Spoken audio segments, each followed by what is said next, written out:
Hello बच्चों, आज हम एक प्यारी सी बच्ची की कहानी सुनेंगे। नंदिता की। नंदिता एक छोटे से गांव में रहती थी, जहां हवा साफ थी, पेड़ झूमते थे और हर सुबह पक्षियों की चहचहाहट से दिन की शुरुआत होती थी। लेकिन एक दिन उसके परिवार ने गांव छोड़कर मुंबई शहर जाने का फैसला किया। क्यों? चलो जानते हैं इस रोचक सफर की कहानी। गांव की दुनिया। गांव में जिंदगी सादगी भरी होती है। खुली हवा, मिट्टी की खुशबू, खेत, कुएं, तालाब और लोग जो एक दूसरे को नाम से जानते हैं। नंदिता को सुबह खेतों में जाना, दोस्तों के साथ दौड़ना और गायों को चारा डालना बहुत पसंद था। वहां समय धीमे चलता था, लेकिन दिलों में अपनापन बहुत था। गांव छोड़ने का कारण। नंदिता के पिता काम की तलाश में शहर जाना चाहते थे।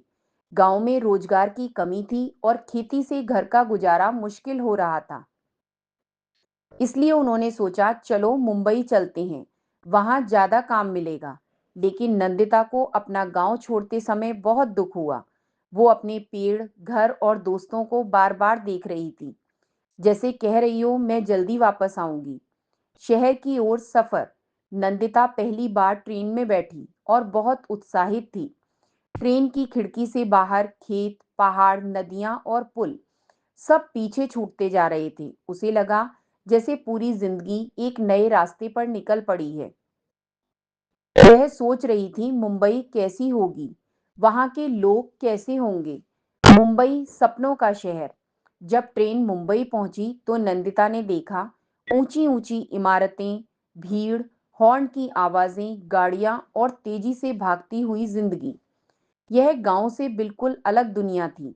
यहाँ आसमान कम और बिल्डिंग्स ज्यादा दिखती थीं। नंदिता को हैरानी भी हुई, थोड़ी घबराहट भी, लेकिन दिल में एक उत्सुकता थी। अब मेरी नई कहानी शुरू हुई है। हमें क्या सीख मिलती है? गांव और शहर दोनों की अपनी अपनी खूबसूरती होती है।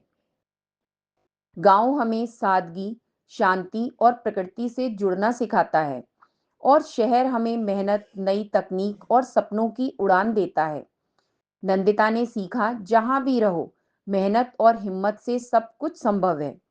एक मजेदार गतिविधि। बच्चों, अपनी कॉपी में एक तुलना तालिका बनाओ। गांव बनाम शहर और लिखो, गांव में क्या अच्छा लगता है, शहर में क्या नया और रोचक है। फिर अपने शब्दों में लिखो, मुझे कहाँ रहना ज्यादा पसंद है और फिर क्यों। तो बच्चों, आज हमने जाना कि नंदिता का गांव से शहर तक का सफर नई जगह, नए अनुभव और नए सपनों की शुरुआत था। अगले ऑडियो में हम जानेंगे झुग्गी झोपड़ी का जीवन, यानी नंदिता और उसका परिवार शहर में कहाँ रहते हैं और उनकी जिंदगी कैसी होती है।